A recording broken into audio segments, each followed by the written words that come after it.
ਬਿਸਮਿਲ੍ਲਾਹਿਰਰਹਿਮਾਨਿਰਰਹੀਮ। अस्सलाम वालेकुम संगियो। बीक साबर साबरी तुहाडी सेवा च हाज़र है तुहाडे अपने पंजाबी चैनल दे नाल एक नज़म आज़ाद नज़म लैके हाज़र होया जिहदा सरनामा है झट दा झट।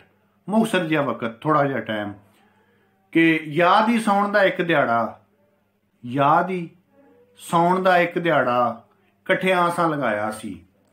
याद ही सौण दा एक दिहाड़ा कट्ठियां असां लगाया सी। ओ बदल लांघदे चढ़िया सी, असां अपने सिर वसाया सी।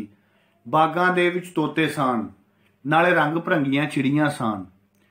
बागां दे विच तोते सन, नाले रंग भरंगियां चिड़ियां सन। तू वेख के बाग दे रंगां नूं एक थावें जिद चा कीती सी। तू वेख के बाग दे रंगां नूं एक थावें जिद चा कीती सी।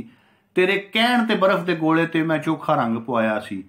तू पुंजे बैण तो खौफ खादा, मैं परना हेठ विछाया सी। तू पुंजे बैण तो खौफ खादा, मैं परना हेठ विछाया सी। फिर नहर दे कंढे बैठे सां, तू नहर च रोड़े सुट्टे सन। मैं बोड़ दा पत्ता खोया सी, तेनू झलदा सां पिया मस्ती विच। मेरी आखे तत्ती लग गई सी, मेरी मां नू तरस ना आया है, उस मैनू आण जगाया है, उस मैनू आण जगाया।